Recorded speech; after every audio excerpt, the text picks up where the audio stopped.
captain told the crew the bad news. They've known for months now, but until today it's been on a need-to-know basis. Now it's out there. We can't stop the ship.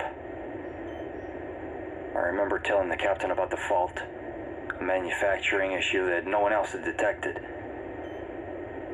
I felt responsible. After all, I'm the ship's engineer. Like my father and his father before him. All he said was, "We'll fix it." Now months on, we're nearing our destination and no closer to finding a solution. But in lieu of a fix, I believe I have an alternative.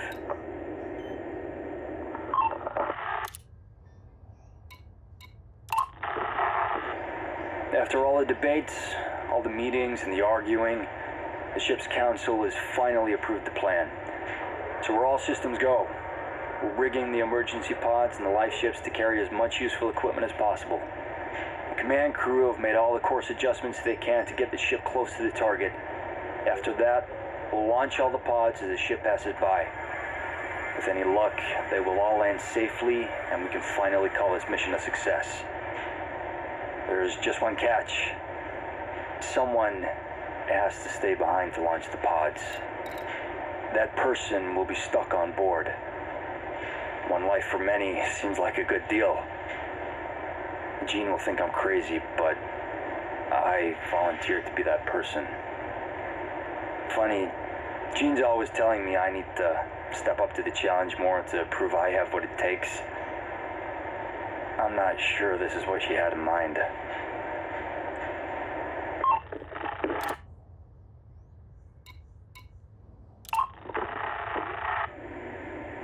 After weeks of preparation and drills, we're finally getting close. Only a few more days to launch. All adjustments have been made and our trajectory is looking good. I've been getting the engineers to double and triple check everything. I want this to go as smoothly as possible. We've had our teething problems, which I guess were to be expected. After all, this ship wasn't meant to do this without stopping. I'm getting nervous. If this fails... There's another thing. Jean's pregnant. She doesn't know that I know. I found the test in the bathroom. With all that's happening, I guess she doesn't know how to tell me. Maybe she's afraid that it'll affect my judgment. She might have been right about that. I was gonna tell her tonight that I'm the one, but I'm not sure if I can anymore. She'll want to stop me, or worse, she'll want to stay behind as well. I can't let that happen.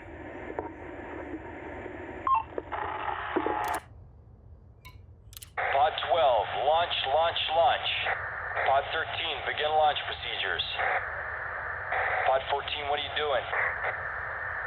Pod 14, please acknowledge. Come in, do you read me? Abort. I repeat, abort. You were not cleared to... Explosion in Bay 14, emergency. I repeat, this is an emergency. All remaining pods, begin launch. Tom, where are you? The pilot, he's saying he's going to leave without you.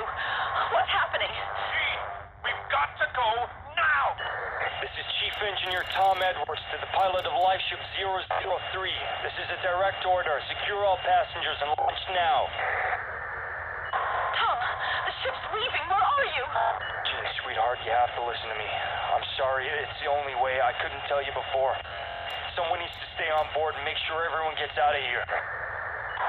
I don't... Why you? It's my responsibility. Listen to me. You're gonna be okay. Both of you. How? How did you know? It's not important. Just know everything is gonna be okay. I love you.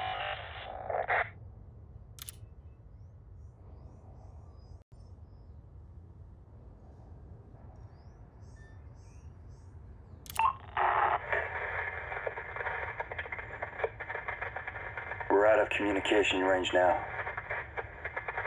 I I've been sitting here for hours, listening to the crackle of the dead signal.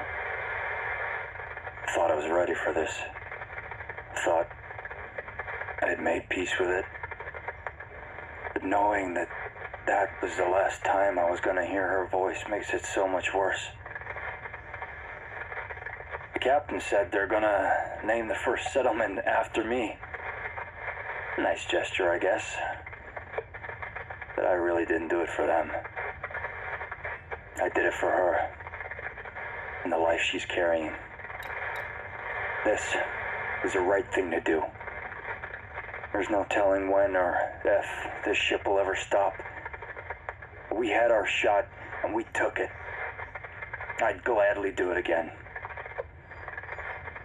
My kid's not gonna grow up in some tin can floating aimlessly in space. They're gonna grow up with dirt between their toes and a sky above their head.